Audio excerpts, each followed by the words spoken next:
लेकिन ये तो अजीबोगरीब दलील है। रंजीत सिंह ने सारा इलाके पे कब्जा कर लिया था। लाहौर में रंजीत सिंह है, उसकी समाधि है। लाहौर ही कैपिटल था रंजीत सिंह का। तो हम अब अफगानिस्तान के हिस्सों पे कंप्लेन जाके कर तो नहीं सकते ना। तालिबान के सिपाही जो हैं वो हमारी बाढ़ को, जो बाढ़ हम काफी अरसे से लगा रहे हैं वहां पे, उसको उखाड़ रहे हैं, उसको डिस्टर्ब कर रहे हैं। नाज़रीन किराम, इस वक्त ऐसा महसूस हो रहा है कि पानी सर पर से गुजर चुका है। उनकी तरफ से ना सिर्फ पाकिस्तान के हवाले से जो बाढ़ का मसला है उस पर एक इंतहाई एक्सट्रीम मौकफ अपनाया जा रहा है, बल्कि अब तो बात उससे भी आगे बढ़ चुकी है।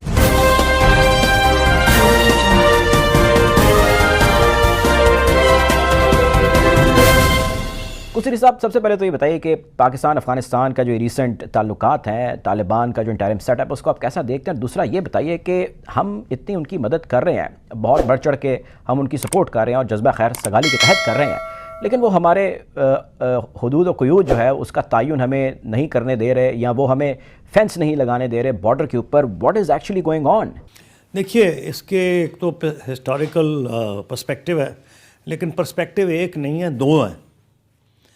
अफ़गानिस्तान का ये ख्याल है, और मैं ये हुकूमत की नहीं बात कर रहा, मैं माजी की बात कर रहा हूँ, कि वो कहते हैं कि जी ये जो ड्यूरेंट लाइन है ये अंग्रेज़ों के वक्त में की गई थी और इसलिए वो विलिंग नहीं थे और उन पर ठोसा गया था। लेकिन अगर इस किस्म की दलील माने तो वो तो फिर एक ज़माने में काबुल जो है मुग़ल बादशाहों के नीचे होता था, तो फिर किस जगह पे हम जाएंगे?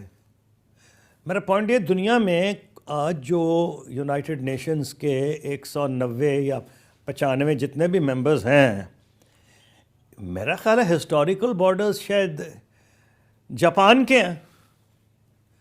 उसमें भी स्लाइड चेंज होती रही है कि वो ये इस जापान में नहीं, लेकिन वो जो इर्द गिर्द के आइलैंड्स हैं। तो अब दुनिया का कोई मुल्क ऐसा नहीं, कल अमेरिका बरतानिया मलका बरतानिया अमेरिका पे क्लेम कर दें कि जी ये तो हमारी सल्तनत का हिस्सा था।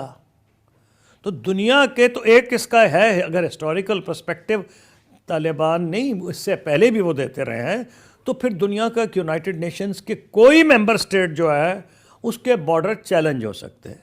तो एक तो in the context of international law it is absolutely clear कि जो बॉर्डर इंटरनेशनल है वो यही है।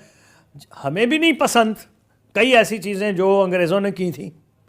गुरदासपुर हैंडओवर कर दिया था उन्होंने डिवीज़न के अंदर। हम क्या जी, हम तो अब नहीं मानते। भाई मेरे मारने ना मानने से क्या फ़र्क है? दुनिया मान रही है।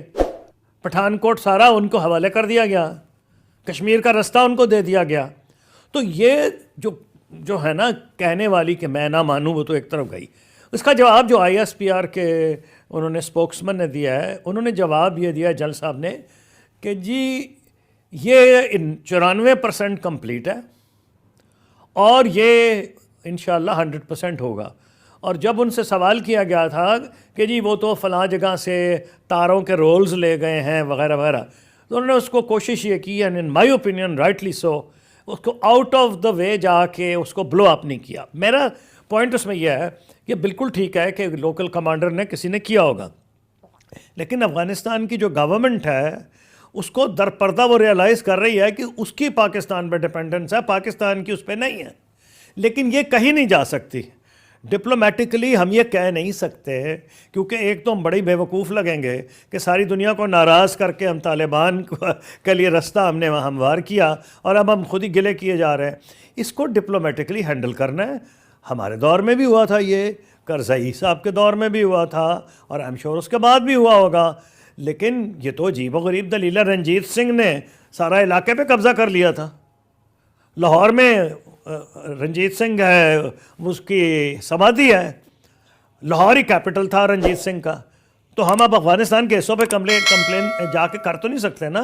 पाकिस्तान की अफगान बॉर्डर के साथ जो सरहद है, जिसे ड्यूरेंट लाइन हम कहते हैं, और वो इंटरनेशनली सारी दुनिया उसको सरहद तस्लीम करती है, सवाए अफगानिस्तान के जो कि उसको तस्लीम नहीं करता। और नैरेटिव ये चलाया जा रहा है कि रोज़ाना की बुनियाद पे तालिबान के सिपाही जो हैं वो हमारी बाढ़ को, जो बाढ़ हम काफ़ी अरसे से लगा रहे हैं वहाँ पे, उसको उखाड़ रहे हैं, उसको डिस्टर्ब कर रहे हैं और कोई रोकने वाला नहीं है।